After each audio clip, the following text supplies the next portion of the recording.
হরে কৃষ্ণ।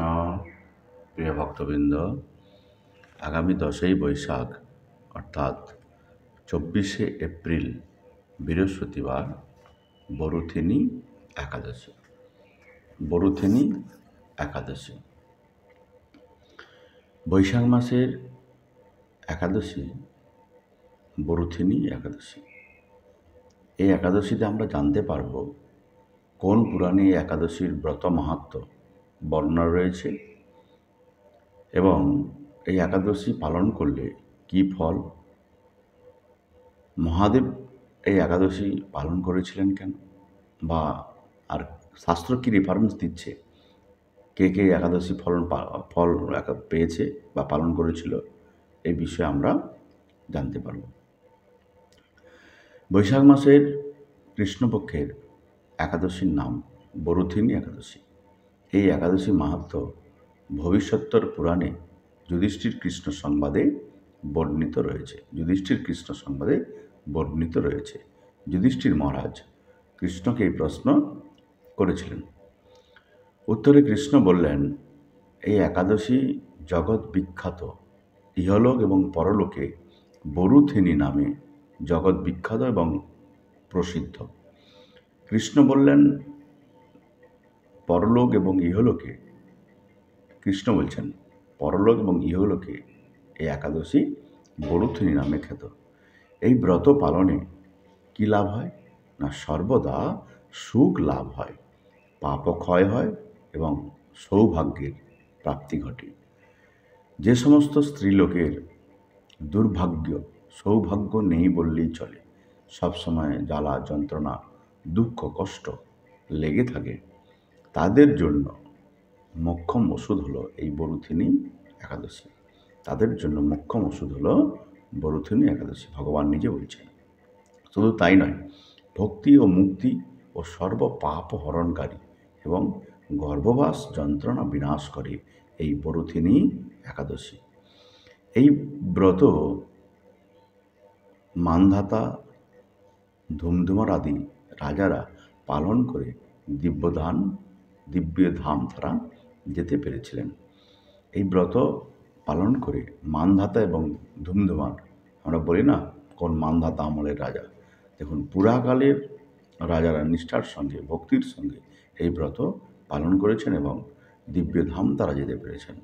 শুধু তাই নয়, দেবাদিদেব আদিদেব মহাদেব পর্যন্ত একাদশী ব্রত পালন করেছিলেন। 10,000 বছর তপস্যা করলে যে ফল লাভ হয়, শুধুমাত্র নিষ্ঠার সঙ্গে বরুথিনী একাদশী ব্রত পালন করলে সেই ফল পাওয়া যায়। হরি বল। তাহলে আমাদের 10,000 বছর তপস্যা করার দরকার নেই, আমরা শুধুমাত্র বরুথিনী একাদশী পালন করলেই 10,000 বছরের আমরা তপস্যার ফল আমরা পেয়ে যাব। শুধু তাই নয়, এও বললেন তিনি, অশ্বদান থেকে গজদান অর্থাৎ ঘোড়া দানের থেকে গজদান অর্থাৎ হাতিদান, হাতিদানের থেকে ভূমিদান, ভূমিদানের থেকে তিলদান শ্রেষ্ঠ, তিলদানের থেকে স্বর্ণদান শ্রেষ্ঠ এবং তার থেকেও শ্রেষ্ঠ হলো অন্নদান। অন্নদানের মতন শ্রেষ্ঠ আর কোনো দান নেই। কারণ আপনি কাউকে বসিয়ে অন্নদান করাবেন, এক সময় তার উদর পরিপূর্ণ হবে, সে কিন্তু না বলতে বাধ্য যে আমার উদর পরিপূর্ণ হয়েছে, তার মানে আপনার দানটা তৃপ্তি হয়েছে।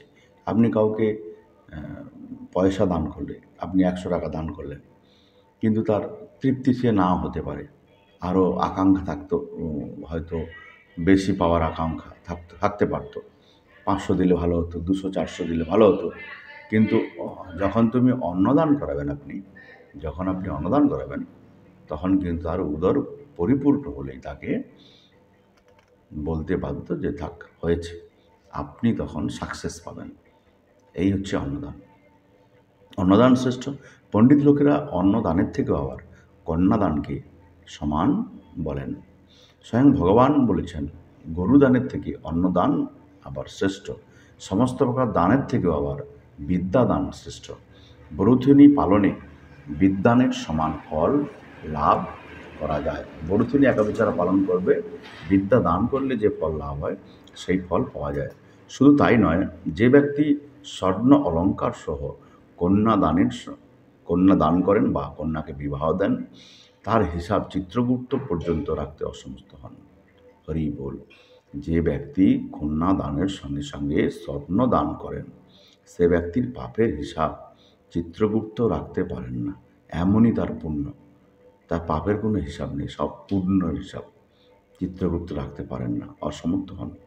ভগবান বলছেন শুধু তাই নয়, একাদশীর দিন চুরি, হিংসা, মিথ্যা বাক্য বলা এবং ডাল জাতীয়, শস্য জাতীয় আহার নিষিদ্ধ, মধু, তেল, সরিষার তেল, ডাল জাতীয় এইসব জিনিস পরিত্যাগ করতে বলেছে, মিথ্যা ভাষণ বলেছেন। শুধু তাই নয়, একাদশীর দিন যদি রাত্রি জাগরণ করে ভগবানের পূজা করেন, সর্ব পাপ থেকে মুক্ত হয়ে পরম গতি লাভ করা যায়। হরি বল। দেখুন, শুধু তাই নয়, যমরাজের সূর্যপুত্র যমের যাতনা থেকে পরিত্রাণের জন্য এই একাদশী ব্রত করা অত্যন্ত কর্তব্য। যমরাজের থেকে যদি পরিত্রাণ পেতে হয়, যমের শাস্তি থেকে যদি পরিত্রাণ পেতে হয়, এই একাদশী করা পরম কর্তব্য। বরুথনী একাদশী ব্রতকথা শ্রদ্ধা সহকারে পাঠ এবং শ্রবণ করলে সহস্র গ্রদানের ফল লাভ হয় এবং সর্বপাপ থেকে মুক্তি হয়ে বিষ্ণুলোক গতি হয়। হরি বল। হরে কৃষ্ণ। তো দেখুন, আজকে আমরা শ্রবণ করলাম বৈশাখ মাসের একাদশী মাহাত্ম্য আমরা আজকে শ্রবণ করলাম।